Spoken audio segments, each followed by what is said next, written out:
At First Christian Church in Bowling Green, we are a community that is building. Amidst the storms of life, we are building belonging, building together, building faith, and building joy. This project that we're about to prayerfully start, I'm excited. I feel like the community of people here at the church welcome anyone to come through our doors. And as someone who has experienced maybe not such a welcoming environment in other church atmospheres, I think that's a valuable thing. The front half of Carter Hall will feature semi-permanent furniture that we hope will encourage folks to stop and have conversation. We want to have a coffee bar that will also function as a serving line for fellowship meals, and a large table in the center that will be perfect for small group gatherings and represent our open table theology.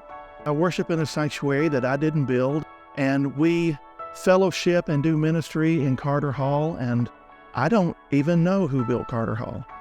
But somebody somewhere gave their efforts and their time and their talent and their treasure, and they built a fellowship hall that I get to benefit from, and I get to enjoy, and I get to do ministry in.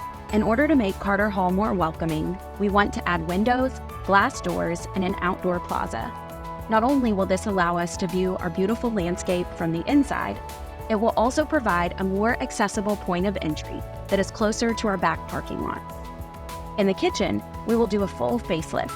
The layout will remain the same, but we will have new floors, cabinetry, countertops, and ceilings. The community grocery has been so effective while using a makeshift space, and this project will allow us to provide adequate storage and workflow for this vital ministry. I help people shop at the grocery store. I signed people in at the front. 1 in 6 kids in one county go to bed hungry. A lot of times, people have more money than they have money, and their pride really stands in the way of going into a place where they're just going to hand you a box. The grocery store has impacted the community by giving dignity back. I think that's what we're doing here. It's not only about the food insecurity, it's about helping people.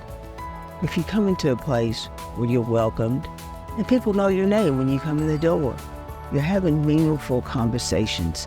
So it makes a difference. And that's what it's all about, making a difference. We want to add a storage closet for overflow and plan to move the grocery to the opposite side of Carter Hall. We think moving it near the back doors will make receiving large orders of food more efficient. We will have 3 shelving units on wheels that will allow us to collapse in the grocery when we are having a large fellowship meal. You know, I'm enjoying the shade of a tree that I didn't plant, and so I want to plant a tree. We are really excited about the entryway leading into the sanctuary. We will bring more natural light into the space because of the open design concept, and also add acoustic panels to the ceiling so that those hallway conversations can be better heard. This is kind of the first area that most people see when they walk in the church. And having it be a really inviting atmosphere that feels cozy and welcoming, it helps create like a space that really invites other people in.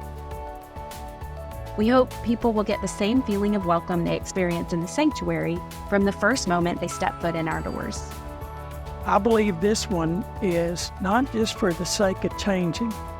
This one is to make things maybe more welcoming, even the possibility to share God's love even more. Generation from now, they'll sit and say, we don't know who did this, but we appreciate the fact that they saw their changing ministry and fellowship needs, and they gave their time, their efforts, their talents, and their treasure to this process.